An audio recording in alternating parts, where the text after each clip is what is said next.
Okay. Well, Dad had always wanted to have a shop of his own Okay.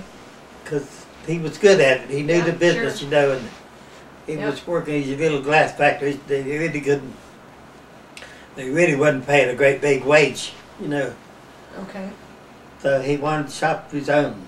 Mhm. Well, at the same time, my brother, older brother, got discharged about the same time. Okay. So he come home and we went to the bank, borrowed a little bit of money, set up the shop. Okay. Yeah, Mhm. we went in business. The factories really needed that because during Yeah. Yeah. they was Right. just starting up again after the war, Sure. you know. Yeah. Just pick their So- life back up again. So we were Yeah. really busy. Yeah. Right. And the glass industry started to pick right up again Oh after yes, the war yes, too. yeah. Okay. Because by that time there was a big demand for glass, you know. Yeah. Yeah. Right. Because there hadn't been, especially handmade glass, you know. Mhm. There hadn't been any for a number of years. Yeah, that's so, right. Yeah. So I was catching up Okay. with all that back orders and all that, you know. Right. So, yeah. So was this your first Yeah. experience?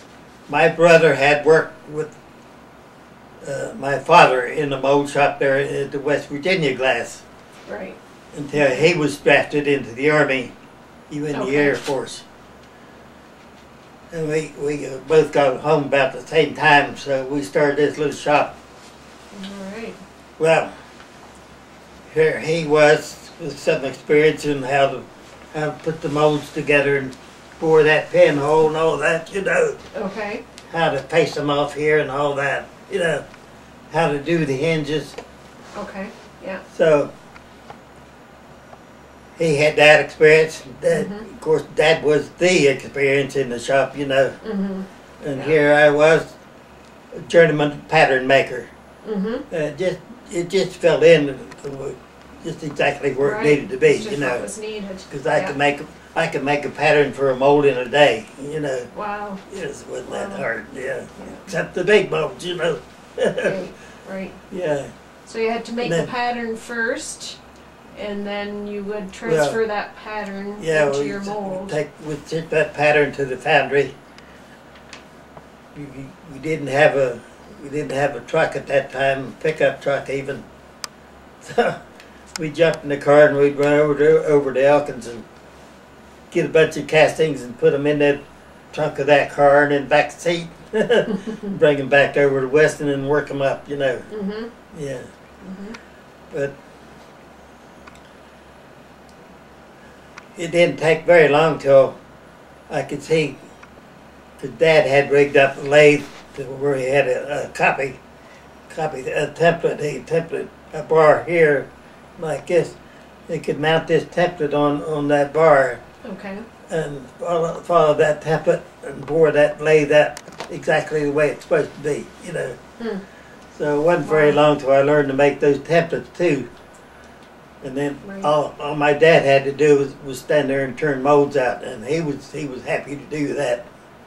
Yeah. Hmm. But Now, what factories were you making molds for?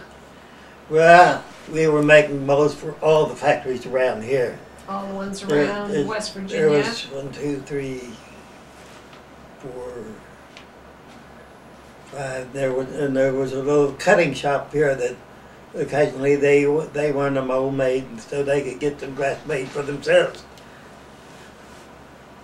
There was probably 1, 2, 3, 4, 5, 6, 7. There's eight factories right around here, close. Hmm. And then of course Okay. there's some further away that we got to making molds So for. you'd get an order Well, I guess the word got around that we were making molds and quite efficiently, you know, in. Mm-hmm. and we were able to make them in a short time, most of them, you know. So we kept busy. Now, Unfortunately. when you'd get an order for a mold from one factory, now would that mold just stay with that one factory, or might other Well, ones? most of the time it happened that way, but a lot of times too, there was two factories here, the West Virginia Glass and the Louis Glass. And the owners of those factories were pretty much related, you know. Okay. Mm-hmm.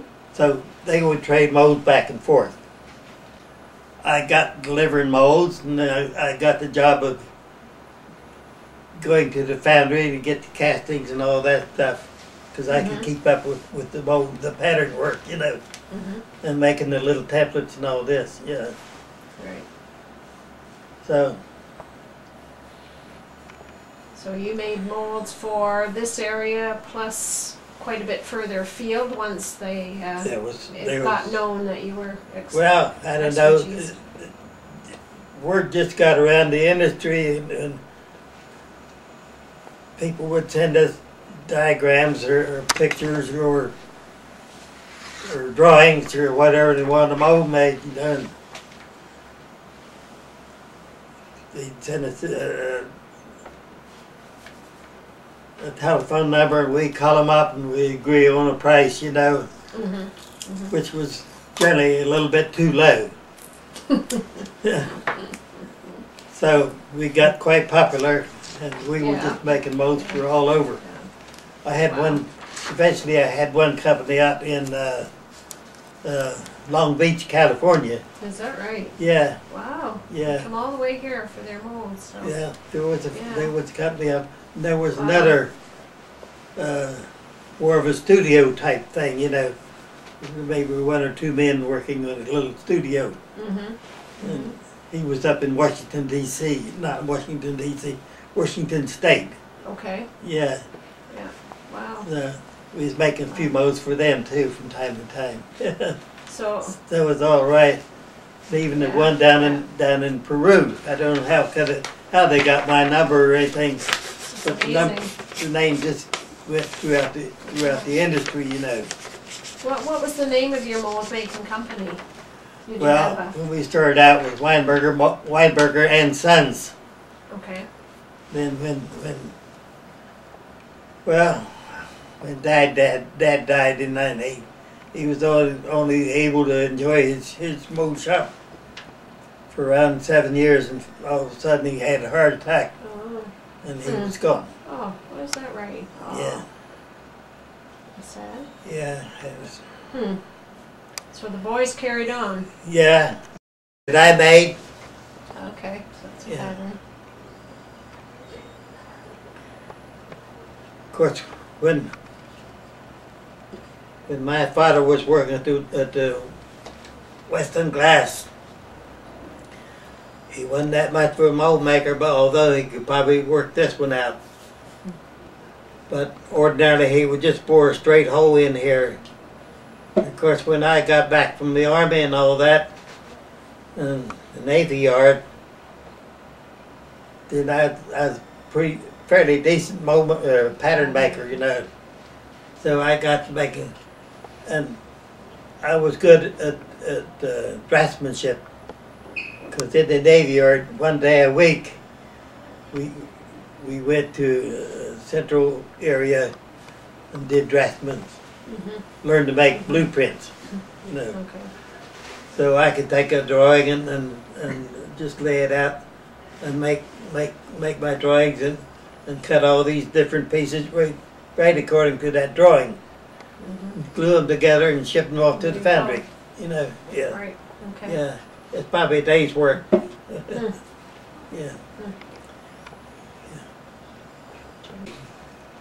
The old patterns were made with this hinge on there. And when it got to the foundry, they would have to set it up like this. Make a mound of sand and put this in there like that. And ram sand in here. Put a box around it. Turn it upside down. And put another box around that. The top was the coat. No, the top was, the top was the coat. The bottom was the drag. Foundry language. Yeah. So I developed a method so that they wouldn't have to mess around digging all this out and everything. I got making that like that, so they could put it in the foundry. They could pound that sand around there, turn it over, Yeah. put the buttons back on. You see they're numbered. Yeah. Put the rest of the hinge back on. Ram up this side. Of course, there's a lower box and an upper box then. Right. Take the upper box off and pull that pattern out. Make a groove here somewhere where the riser hole here, where they pour that metal in there and it go right up in there. See? Yeah. Yeah. So the foundry's like that because they didn't have to dig around, dig that out, you know, Right. all like that. Yeah. Yeah. Wow. Very clever. Yeah. Yeah.